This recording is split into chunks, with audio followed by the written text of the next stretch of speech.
And it's time for Media Watch. James Creedon is with us in the studio. And James, you have been looking at the reaction online to all the developments at Westminster. That's right. I'm renaming the segment Brexitwatch for the week that's in it.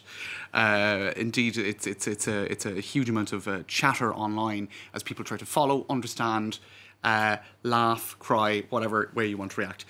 So I'll start with some reaction from the continent. Indeed here. Alors ça Brexit ou pas? And that's Mr. Bean there. So some kind of wondering what's going on. Has it happened yet? Because I think people who weren't obliged to follow all of the little details as it kind of progresses, they tune in every so often, and it seems as confusing as ever, and kind of tune out. And so what other? It was pretty simple though. Britain was supposed to leave the EU on March 29th. Now they're not. How did it suddenly become so complicated? Or they might not be. This is one that I thought was funny, although I'm not sure everyone will find it funny, but this is one French person saying, Brexit, they wanted a no deal and then they want the new referendum, etc., etc. They didn't want a no deal. They didn't want a no deal. They didn't want this. They didn't want that. The British are the gilets jaunes of Europe. Now, that's a bit unfair, but gilets jaunes were also confused of dithering. Unfair to the gilets jaunes or unfair to the Probably to everybody concerned. It's probably you can't draw an equivalence like that, but he did, and I will relay it. In any case, this is, I think, actually sums it up pretty well. One person on social media trying to... So Brexit, they don't want no deal, they don't want May's 2 deals, they don't want a second referendum, but they do want a delay so they can vote on May's 3rd attempt at a deal. I give up. But actually he shouldn't give up because he got it. He pretty much got it. And also, I have to say, a lot of people are blaming the MPs, but the MPs are just a reflection of the divisions in the country. Indeed, and I would say it's a vibrant democratic process, and I suppose what Europe has often been criticised of is the fact that there is a democratic deficit, I suppose, at the top of the structures. So it's easy to look at Britain as being a basket case in this situation, but I suppose it is the democratic process playing out, as crazy as it might seem. This is Matt, the cartoonist, for the Telegraph. Again, you see, it's the 3rd time people are, they kind of can't quite believe that it's going to be voted. Wait, I want to ask you for a 3rd time when you see some damsel in distress running for the hills on the beach. Now, Westminster, I wasn't even that familiar with this website, but there you go. I thought it was appropriate for the evening that's in it. Parliament votes for a government motion to delay Brexit. That was kind of the big news this evening, I guess.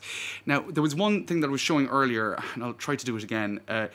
The extent to which, well, before I get to that, this is one tweet talking about the kind of one big question. Now that there's been a delay, as long as Europe agrees to it, until the end of June, that takes in the period of the European elections. Will European politicians have to stand for European elections when when Brexit was meant to have happened already? Now, it does look like there might be a means. This is the British Advocate General at the European Court of Justice who's giving her point of view on that, Eleanor Sharpston. It's being relayed here by Adam Fleming. It seems that it might be possible to not participate in the European elections. I guess we'll have to wait and see what happens with that. Now, Michel Barnier reacted this evening, and there's been a very chilly tone emerging from Brussels in the last couple of days. He's a bit fed up with it all, isn't he, I think? He is, but this chilly tone has been continued here, certainly. Determined to defend EU interests and to build an ambitious EU-UK future relationship as soon as possible. Calm and respectful of the UK, etc. So it's hardly brimful of joy, but that's to be expected. This is just a series of tweets showing journalists trying to sum this up. As I've been saying the last day or two, Catherine Nicholson, she's done a great job staying on top of it. And it is a whole art, kind of trying to tweet sense of this. This is Jonathan. And she has a good sense of the European side of things as well. That's it. But you have to keep such a close eye on it because it's changing all the time. So Britain no longer wants to leave on March 29th. Europe may or may not agree. Labour want a second vote, having voted against it an hour ago. Jesus wept. So that's his take on it. There's a delay here. There's a delay here on these tweets coming up, but they will come up.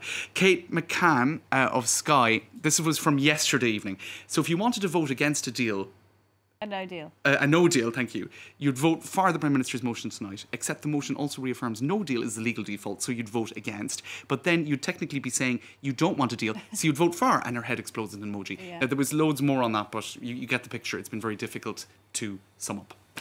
James, thanks for clearing all that up for us. Or not. Journalists around the world scratching their heads over what's going on at Westminster. All right. Be honest. Thank you, James.